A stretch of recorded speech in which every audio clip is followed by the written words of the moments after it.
Welcome to the second part of our chapter on presenting data. So here we're going to talk about a case where we have two variables, categorical variables, and we want to present that information in a fashion that allows us to do some interpretation.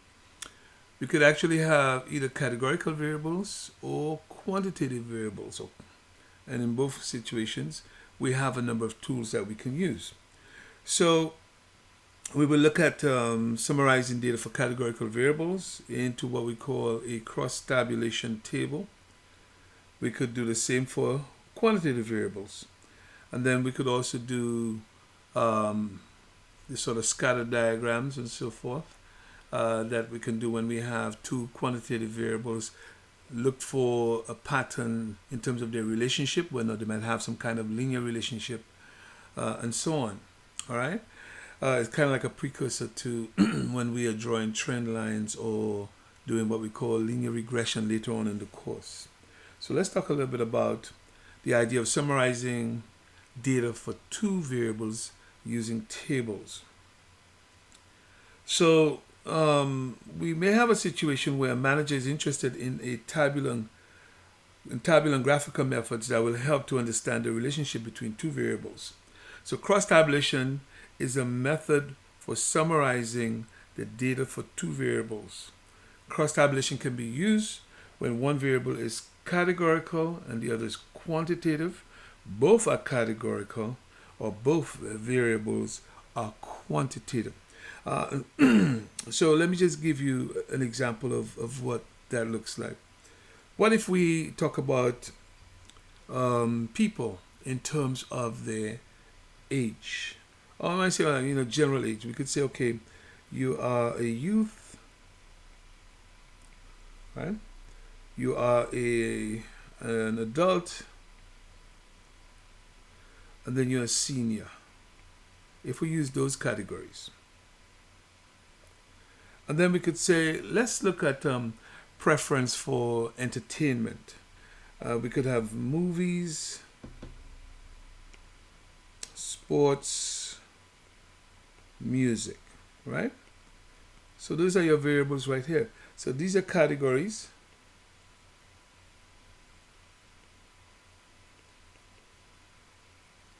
And these are categories. So what we will do is usually we'll take a big sample and then divide that sample up into these into these categories, like youth who like movies, youth who like sports, youth who prefer music as their number one choice, right? And so if we have 30, 40, 20, 20,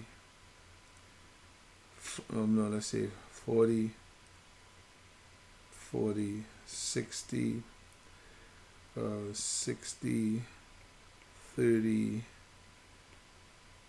10, right? Something like that. Just making these numbers up. Total. So 30 and 70, that's 90. 80 and 60 is 140. And then 100. Then we go across this way. 70 and 30 is 100. 40 and 40 is 80 and 60. Oops, sorry. 80 and 60 is 140. And 80, and this is 90, right?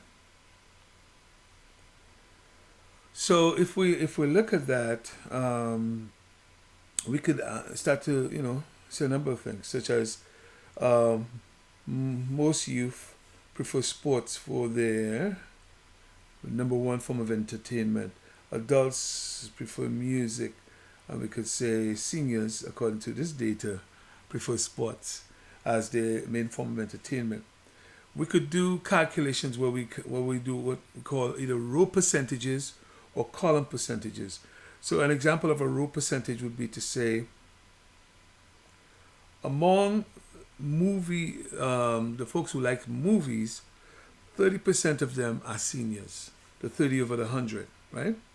40% of them are adults and 30% are youth. So among people who like movies, the majority of them are adults. Among people who like sports, the majority of them are seniors. But to find out exactly what that is, we would have, as a percentage, we would take 60 divided by 140.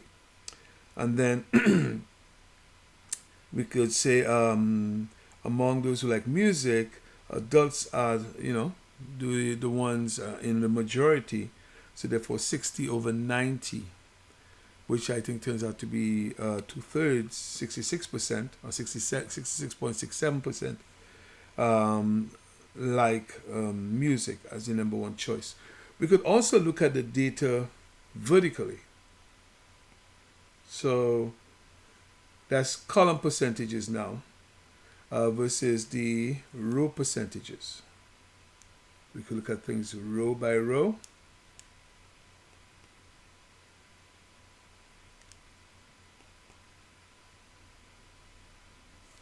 Or we could look at them as columns, right? So among adults, for example, the majority of them like music.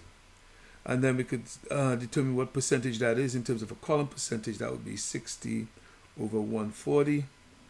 That would be 3 over 7. So whatever that turns out to be as a percentage would be the percentage of youth who like sports. Among youth, the percentage of them who actually like sports. Among adults, the percentage... No, sorry, I was working with adults. Among adults, the percentage who actually prefer music as the number one choice. If we're doing that for seniors, and we say among seniors, what percentage of them like movies? 30% would be 30 over 100. That's the column total. The column percentage. 30 over 100. So among seniors, 30% of them prefer movies. All right?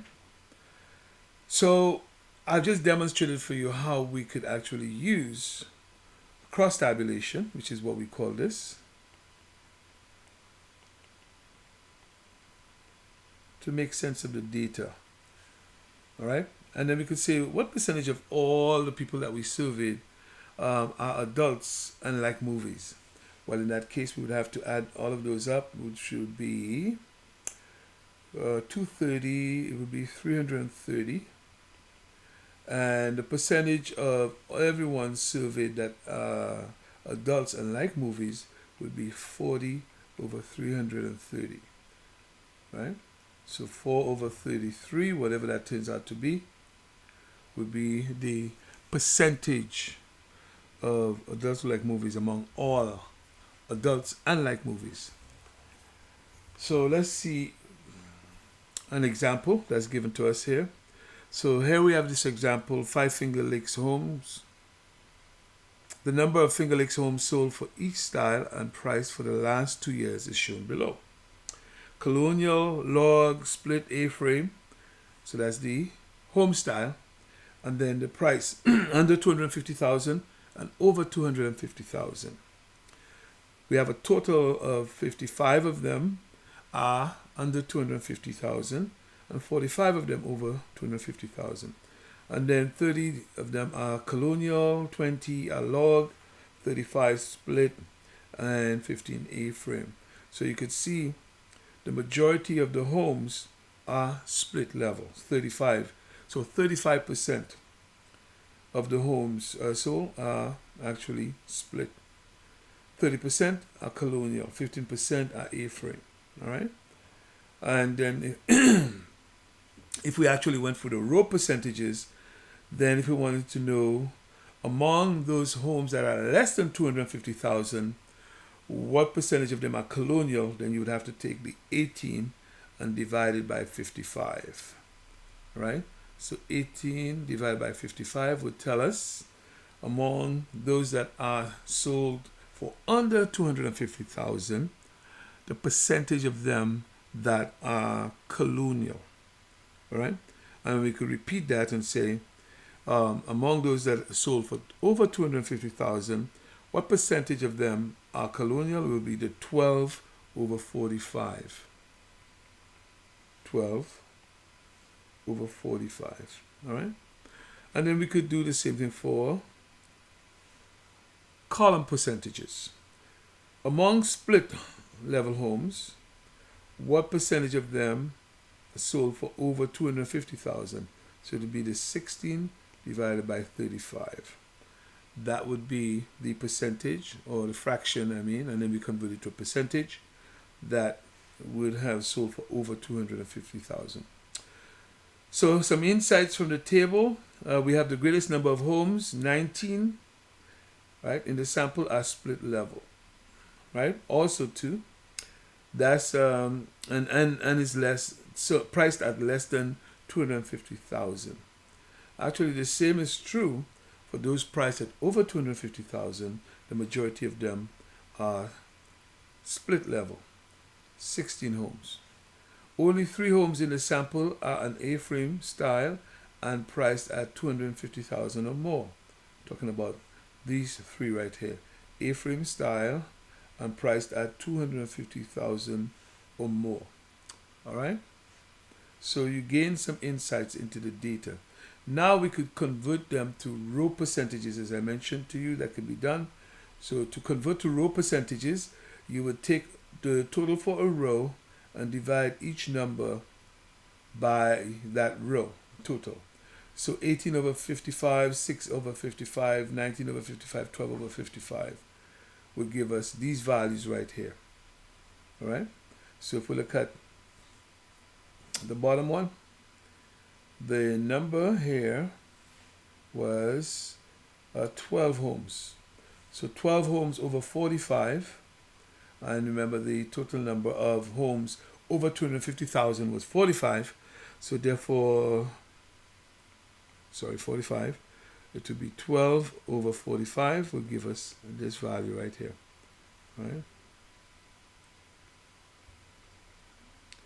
Now, after we've computed the row percentages, they will add up to 100, of course, because we're expressing everything relative to the 55 and the 45.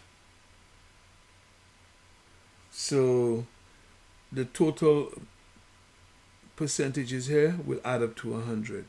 The total percentages here will add up to 100. 100% of the 45 homes, 100% of the 55 homes. We repeat the exact same thing for column totals.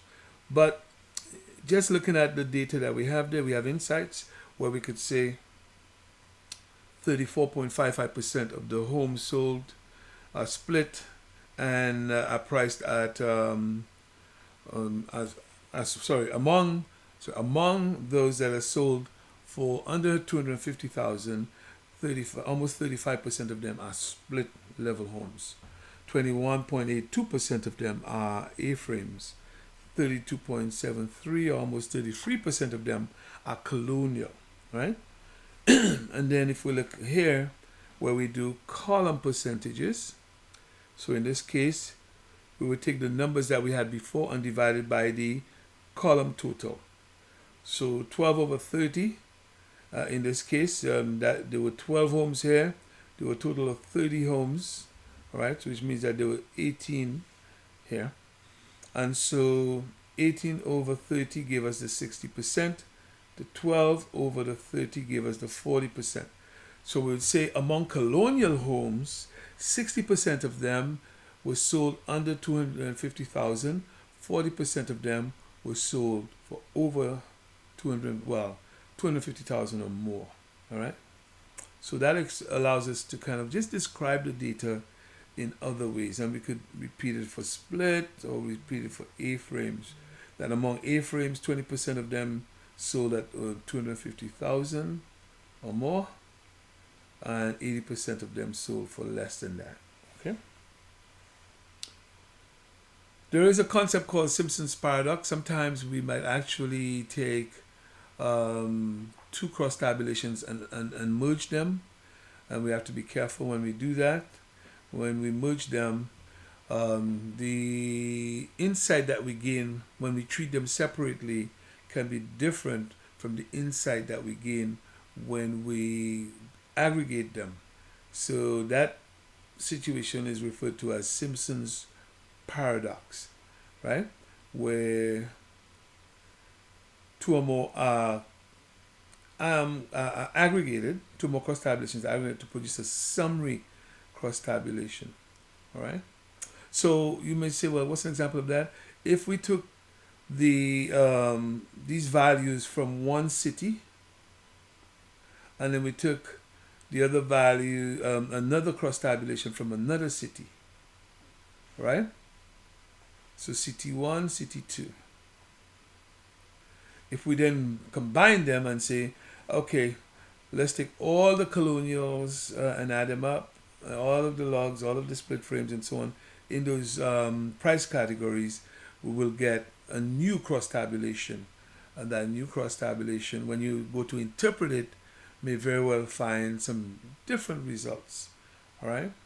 And in which case, we refer to that as Simpson's paradox. Just in case you're wondering, how do you bring two categorical variables, two cross tabulations together? Let me just show you what I mean. Let's say math course, English course.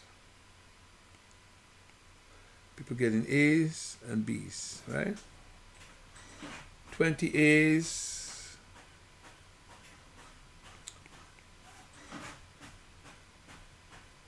50 A's, 40 B's, 60 for English, okay? So 100, let's make it 30, 80. And then we have 70, 110. So that could be for one group of students from a high school. And then we could have another one, same A, B, math, English. And I'm just going to just make up some numbers here. 55, 45, 35, 65. So make it 100. No, that would actually be 90. That's all right. 90. And 110. 545, 100. And whoops. 100. All right. So there's a total of 200 here. There's a total of 170 here. So if we wanted to combine those, to create a combine, we just go A, B. And then we have now in math and English, a total of 85, 75, 95, and 125. So that's the combined cross tabulation. Okay, and then we might look at the summary data and say, oh, more people get A's in English than in mathematics, right? And if you look at, for this group, more people got A's in mathematics than they got in English, right? More people got A's in English than they got in mathematics. However, the summary suggests that more people got A's in English than in mathematics. But for one group, if you call this group 2 and group 1, actually more people got A's in math than English. So that's what we're talking about, Simpson's paradox. So that when you bring the data together, sometimes you could actually get slightly different results when you go to interpret the information. All right. So summarizing data for two variables using graphical displays. In most cases, a graphical display is more useful than a table for recognizing patterns and trends. Displaying data in creative ways can lead to powerful insights.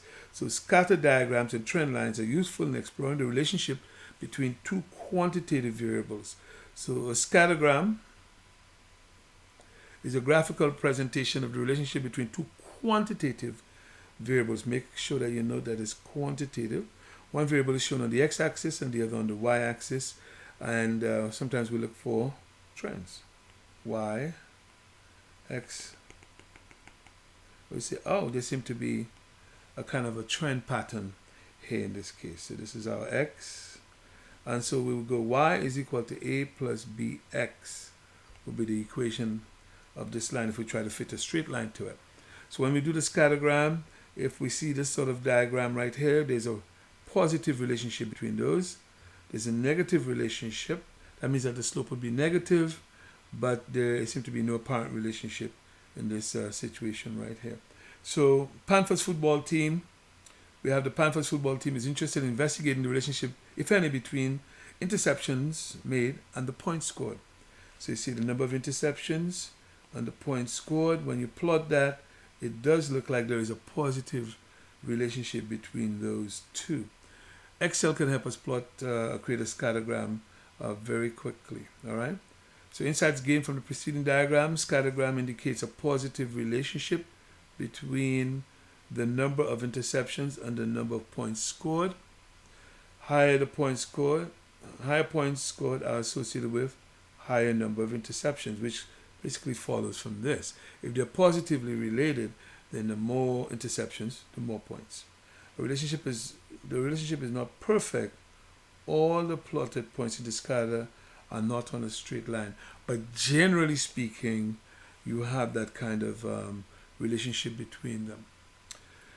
Sometimes we could do something called a side-by-side bar chart. Excuse me.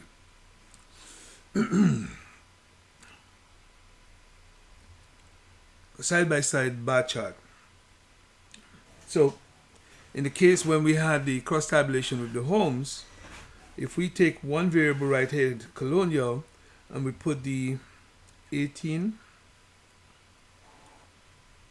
homes and the 12 colonial homes, remember we had 30 of them, that is your side-by-side bar chart. So essentially you're going to show the number that was sold for 250 or less, or more, and the number that was sold for less than 250.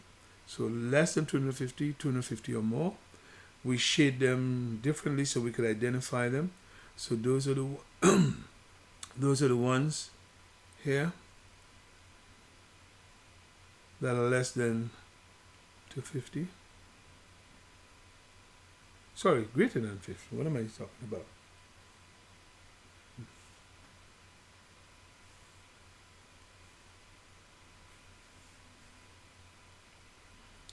Greater than or equal to 250, and these ones right here. All right, so it's useful because we could see now from the data. Excuse me. More colonial homes are sold under $250,000 than over 250,000. For log homes, more homes are sold at over 250,000. We could see that, of course, by comparing those two. And then we see that more split levels are sold at under 250,000. More A-frames are sold under 250,000. All right?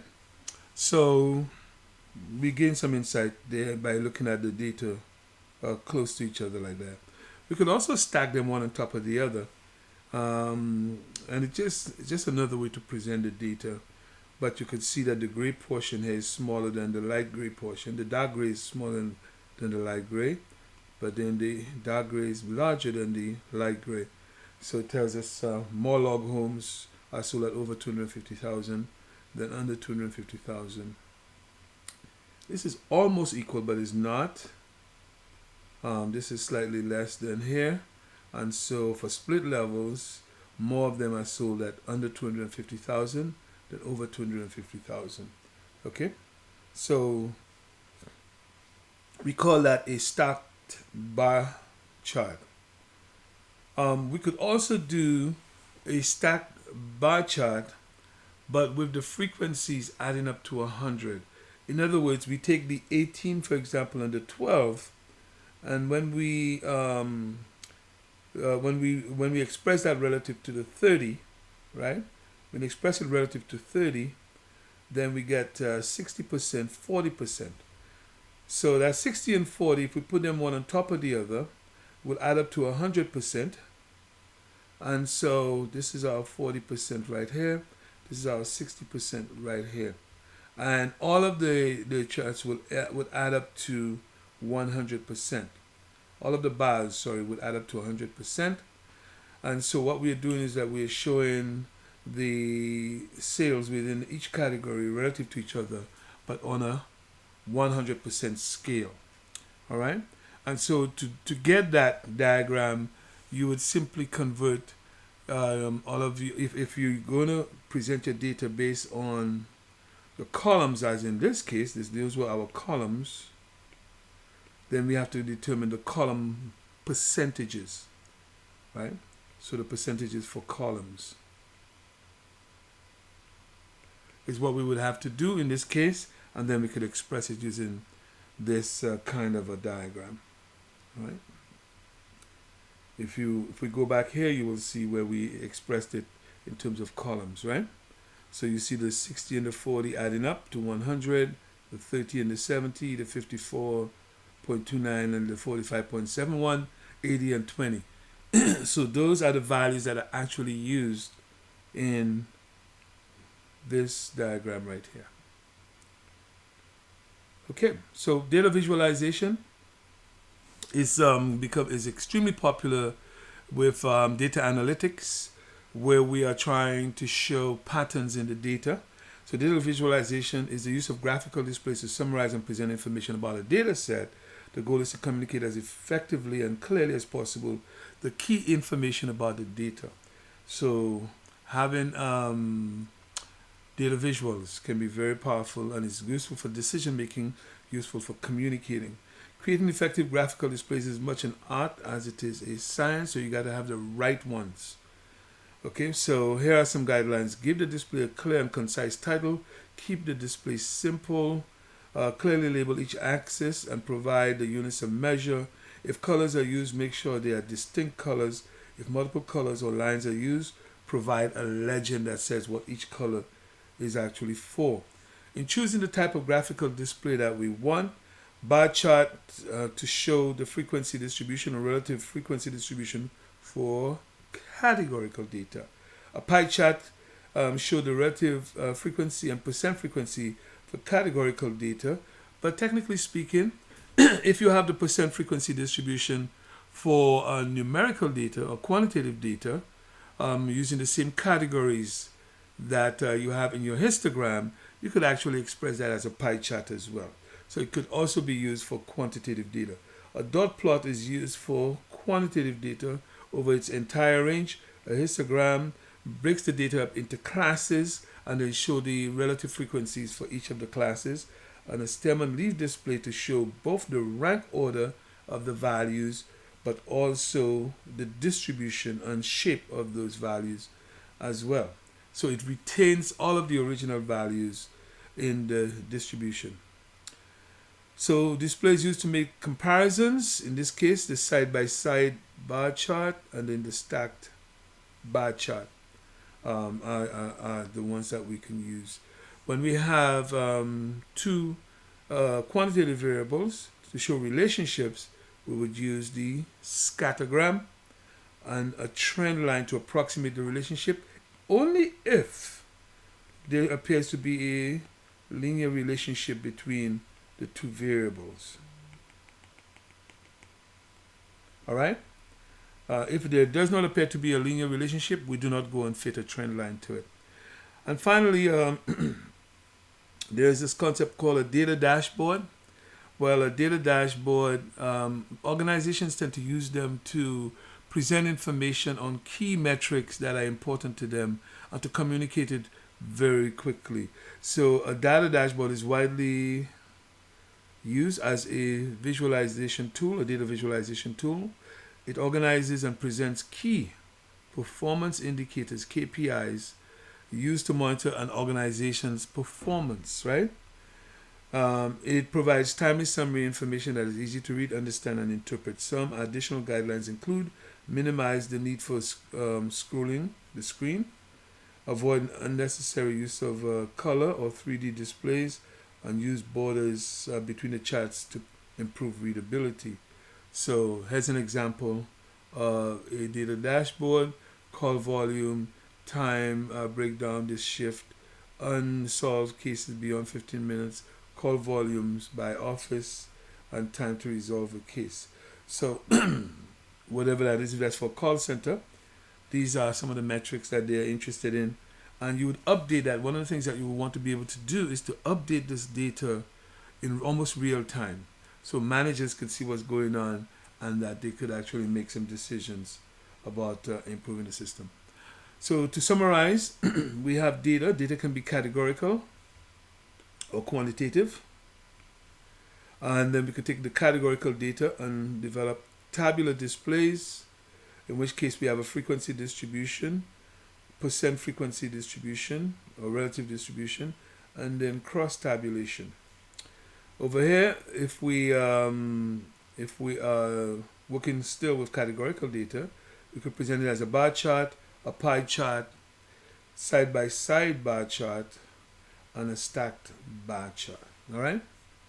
If our data is quantitative, we could still do tabular displays, just like as we do over here. We would have frequency distribution, relative frequency distribution. We can now do cumulative frequency distributions or cumulative relative frequency distributions. We could also do cross tabulations as well. Dot plots, where we have all of the data. Histograms, where we group the data into categories, or not categories but classes. Stem and leaf display, where we order the data and show the distribution of it at the same time, and we keep all of the original values. And a scatter diagram, where we are looking for patterns such as trends in the data. All right. So that brings us to the end of chapter 2 on the presentation of data.